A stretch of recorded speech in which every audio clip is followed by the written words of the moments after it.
Welcome, we're excited to do this today. My name is Krantz. I'm current owner of the Floyd Country Store here in town. And I'm going to talk a little bit about the history of the store briefly, and then I'm going to talk a lot about community and creative community spaces, because I think that's like really super important. And yeah, so that's me. And I'm Chris Pollins. I was here from 2000 to 2008 when we renovated this barn and started the school. So I'm really delighted to come back and see what's happened with great things here. I am still in the business of developing creative economies based on our assets. I'm in Relax. I've been there for 15 years, and we've started yet another school along the same tradition. So it has become a career for me. I'm really happy to be here. Who knew? Great, and what we're going to present, and we have a few questions that we think are important that we're going to answer, and then we'll open it up to you guys if any of y'all have any questions, okay? So a lot of the history of the store is kind of obscure, but this is the oldest picture that we have. It was the Farmer Supply Company. Is anybody not familiar with the Floyd Country Store at all? Okay, so everybody knows what I'm talking about. Great, okay, that's helpful to know. So yes, which in some ways you can see how the building is the same building. So, but in the store upstairs, when they did the renovations in the early 2000s, they found all this writing on the wall, and there was a gentleman named P.D. Slusher who wrote on the wall. I think it was like June something, 1910, he wrote the Farmer Supply Company opened. And so there's some evidence there around, and I think he was someone that just worked for that company. I don't believe he was an owner. And it's like a really cool historic thing that's upstairs. There's like all, when they were doing, painting lacquer on things or whatever, they kept track of how many times they were doing. So when the building got renovated, the folks that did it did a really nice job of keeping these little windows upstairs so you can actually look and see some of those things. So that's pretty cool. So this is a long time ago. We don't know exactly when. 1910 is what we have written on the wall upstairs. So is that the same, the Farmer Supply, is that moved into the one in the corner? Yeah, I thought that they were connected. I'm not exactly sure how they're connected, because they start, I think they're circa like 1935. So I don't really understand that relationship. It is the same name. It is, yeah. So this is the Friday Night Jamboree, which is what the store is famous for. This is Freeman Cockrum up here in the middle, and he, the way the story goes is that back then, there's a building, it's where Angels is housed right next door to the store, and it used to be a Southern States, and he used to go in there and practice with his band, and what happened is that people started coming to hang out while they were practicing, and just doing what folks of that time were all doing. They would collect around music and dance and hang out, and it got so big that they then moved it over to the bigger building, which is the Floyd Country Store currently. Yeah, so in Freeman, the Jamboree started in 1984, so that's kind of our start date of the Friday Night Jamboree. There's Freeman, yeah.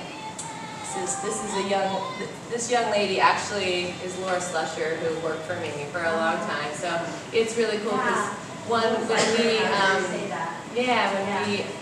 took over this store, we had a really rich staff and people that just really love and care for the place, and it's just fun to note her because she was dancing there as a little girl. Her grandma played. Irene played music a lot at the store, so she was there all the time. So that's her in Freeman. These are just some old pictures of what the Jamboree used to look like before the store got renovated. There's Alzora, for any of y'all who know Alzora. I think that's Sue Nestor up there. It's like, and that's Janet Turner. So, yeah, this is, let's see, this is probably in the late 1990s. Is about probably when this is. And, yeah, the building was really different looking. These are just some old pictures of people hanging out. The store has always been like a gathering place for people to hang out, even when it was just a general store before there was music and stuff. It's just like what people did. So, yeah, so just showing that. You can kind of see the front of the store a little bit. Those are the same windows that are there. And this is the Angels building over there.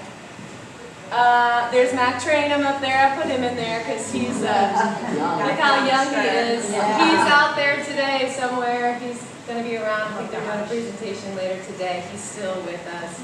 So that's kind of fun to get to you know, be in community with these people that have been connected to this store for so long.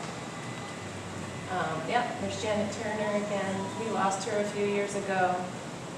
She'd been singing at the store a long, long time. She's a gospel singer, auto harp player. So yeah. So jamming on the streets was sort of just a thing. What happened is the building, you know, people kind of spilled out on the streets. It was crowded, and people just came up to play because they loved it. They loved to play. Like nobody was, no one was looking to get paid, or they were just coming together to do that. And so this is the alley next to the store. I used this picture so that I just wanted to show that, you know, this still happens today. It just happened last night at the store. So yeah, this is a little bit more of a modern picture. There's Mac again, and some of our regulars. So this is actually after the renovation, but probably in the early, you know, 2000s. 2010, maybe something like that. Yep, and this is definitely more modern. This is after it's been renovated. Let me stop really quick and give you just a little history. You know, for me, it kind of starts with Freeman because he started the Jamboree, and that really is a big, you know, identifier of the store and what the store is all about. But then Hubert Robertson was the next owner after him in the early 90s-ish, and then it was William Morgan and Mike Breaux, who were two lawyers from North Carolina. And they were musicians too. And then that is when the store shut down and was only open for Friday night. So there was a period of time before it got renovated that it was only open on Fridays. So they would basically drive up and open up the store just for the dance. It wasn't so much of a working store at that point. That's a little period of time. And then it was, it kind of, then Woody and Jackie Crenshaw came along. They, you know, Woody was a local entrepreneur. He owned a lighting company, and you know, they put a lot of money into renovating the store that, you know, they knew they would never get out again. They did that to benefit the town, and so I give them a lot of credit for doing that. And so they did all the renovations. I think it was around 2004 that they started that project. I started working for Woody and Jackie in 2006, and yeah, I worked for them for a long time, and then my husband and I were able to take over the store in 2014. So just to give you a little bit of history. So I've been there it seems like a long time to me now. But yeah, so this is a more modern picture. This is the inside, of course, Friday night. Dancing. Yeah. Leo. I know, we've lost a lot of people who aren't, you know, used to come all the time, and they've gotten older, or they're not able to come. This just shows, you know, it was a community space. I mean, and they still do, people take care of this space, which is why we're going to talk about community and the importance of creative spaces and stuff like that. Because as owners, Dylan and I were like amazed at what was happening there, you know. It was like, we see ourselves as like sort of the next caretakers of the space, but it was, you know, Virginia knows, she's been working there a long time and has a lot of older folks. It's like, we have a lot of people that keep it going and make it work and look out for it and look out for each other, and it's a real gift. It's a real gift. This is just, we do all kinds of classes and stuff. The Handmade Music School, I think, started in 2016, which is a sister nonprofit organization that we started to help us, pass along these traditions to anybody, you know. And what's really amazing is a lot of young people who are learning those traditions now, which brings us a lot of hope. So this is the bass class. I just thought that was fun because that's a lot of basses to have in one room.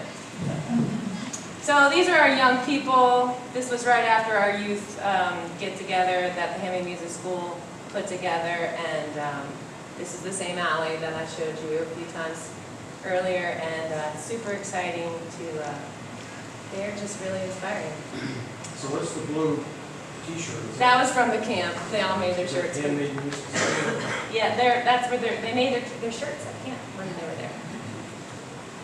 This is them on stage doing some performing. Let's see.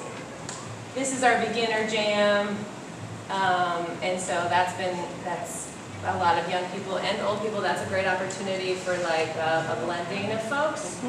So that what's really cool that came out of this is a lot of the parents to the kids started wanting to come and learn so they could play with their kids.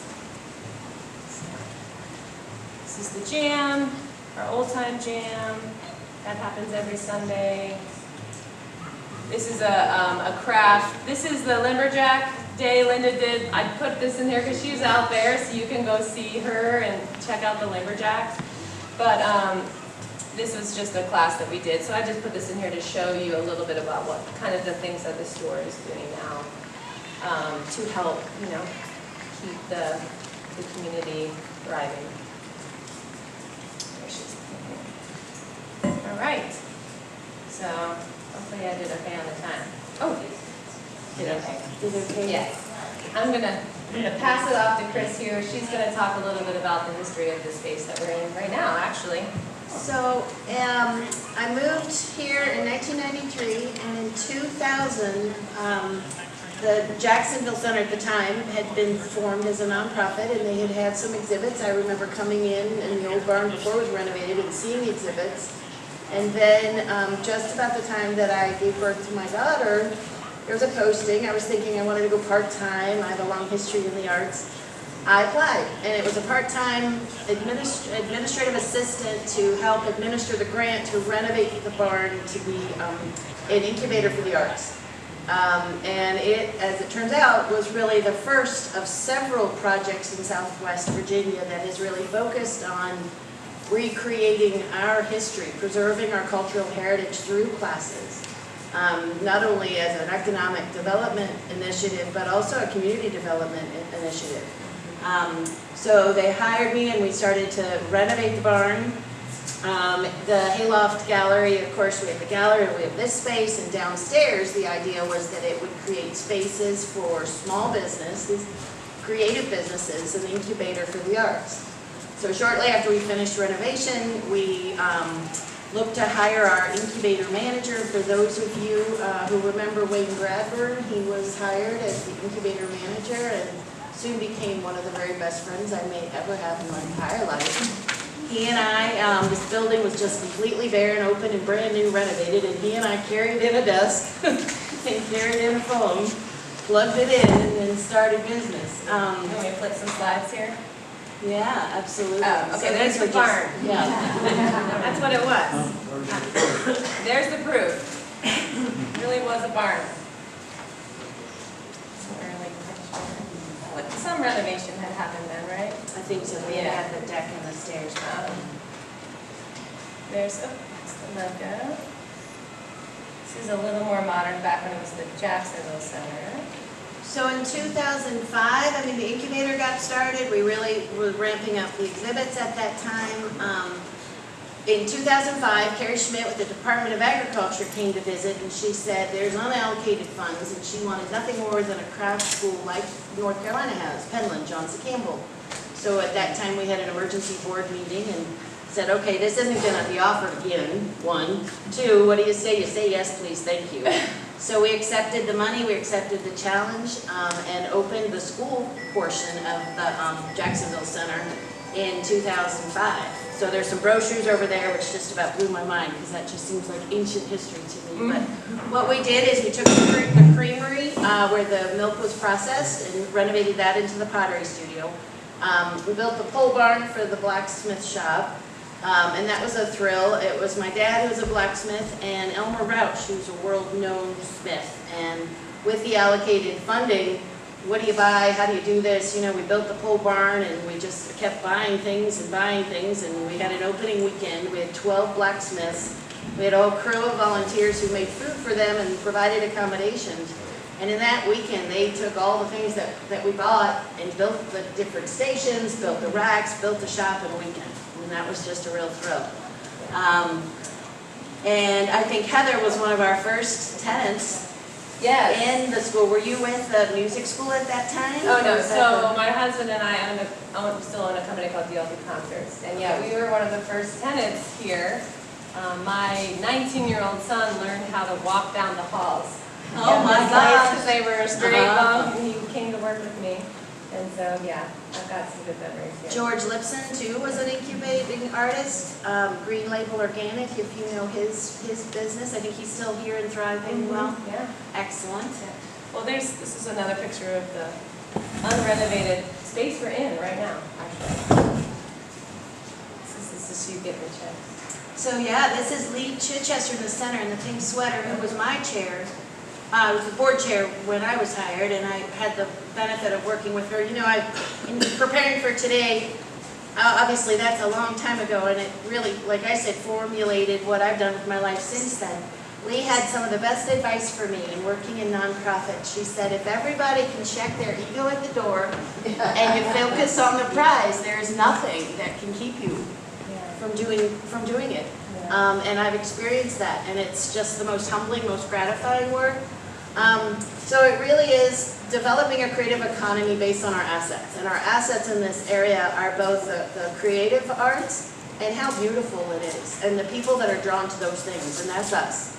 We live in a perfectly beautiful place, celebrating both the contemporary arts and the traditional arts we have in this area. There was one of the studies I did early on about how did artists get here? How did that happen? I mean, obviously there's the Appalachian tradition deep in this culture with the quilts and the music, but in the 60s, a lot of people in response to Vietnam found that there was really cheap land in Floyd where they could build their house, they could build their studio, they could travel internationally. And 16 Hands, I think, is a great example of that. And there's many other, and those folks became and created that magnet that then drew more and more and more. There are more artists per capita in this part of the country than virtually anywhere else. I mean, we're just in a gold mine. We're in a gold mine of luthiers and musicians, contemporary artists and traditional artists. So it's just fascinating. As far as the developing an economy, not only do you provide opportunities for artists and give them a showplace to sell their work, providing a revenue, but then helping mentor people who are very good at what they do, who have a heart to want to teach, realize another revenue by sharing that tradition, keeping that tradition alive. If we stop offering these classes, we're going to lose blacksmithing. We're going to lose quilting. You know, I mean, there's such a wealth of knowledge. So we only hired people who were good at what they did and had that heart. And I've continued that to this day. People who are very good at what they do, who don't want to share it, they're not teachers. You know, we're only as good as we can create an environment conducive to living, that's encouraging, that's not intimidating. People, and we try to overcome all the obstacles to the creative process. People usually say, I don't have time, I don't have money, and I don't have talent. Well, what we started here that I'm carrying on is community service projects. Here it was Empty Bowls, which is making pottery to help ultimately fill the layer of shelves of a food bank. Doesn't cost anything. They're going to show you how to do it. You're going to make it, and in spite of yourself, you're going to have fun because you're doing something with your hands. Come on, people, right? You just forget you're worried, you forget you're sad, you forget you're not feeling well, you're making something. And then you're making something for someone else, so you feel good about yourself inherently. And then you're proud of yourself. You're like, look what I made, you know? So where I am now in Galax, we have community service projects in almost all of our studios. You can learn how to whittle, and you make a gypsy flower, and that goes to the nursing home resident. We do the empty bowls has continued. What else do we do? We're making, we have knots and needles where we're making free for people to come together to make blankets for homeless, hospice, and newborns. I mean, there's a lot of deserving people, but there's a lot of love in getting together, making things. And when you can pass it on to give it to someone who really appreciates it, that's gratifying. So that's been wonderful too. All right, let's see what else we got. Oh, there's some more renovation pictures. That's downstairs. Oh, there I am. There you are. That would be 15 years ago. I don't know who the lady is on the left. So this is Wayne. Yeah, this is Wayne. So this is when we were building. Yes, he was a wonderful man, and he was like the father of the community. I think he just took kids in, and took people in, and he just loved them like his own. He certainly did with myself, and we'll see a picture of Ella here in a minute, my daughter. And there's Heather. There's me. Oh, yeah. That was Wayne's birthday, I guess. Yeah. That was happening. I think he's holding a potato head, and Ella, my daughter, is the little blonde in the front. All right, there's some more from this space. Yeah. That's downstairs. Now that's changed. That's not the same now. No, none of that brick is there. That wall's not there. I don't know. This is a group of. Is this the folks that were in the incubators? I'm not sure. I think this is a group of the artists that were all working with volunteers. There's John and Pat. There's a lot of familiar faces in there. Community people. Oh, this one's a little blurry. That's Charlie Brower's ladder, one of his ladders. So this, I think these are just some pictures of some of the, the gallery next door. Music happens here all the time. Yeah, that's where we are right now. Pottery. There's blacksmithing. Of course, our young people. Always investing in them. What is that? The Make It Dream Catchers? Yeah. That must have been a class here. That's cool. That's modern day. It almost doesn't feel. I know. I think. All right. So, I don't know. I'm welcome and open to questions if anybody has any. yeah, we had a couple questions we wanted to talk about. You want to do that first, and then we'll open it up to everybody. You can ask us whatever. We came up with some questions that we thought are just important about the work that we both do. We kind of do different kinds of work in some ways, but it's the same. So, so why do we think our community spaces are? Why do we think creative community spaces are important?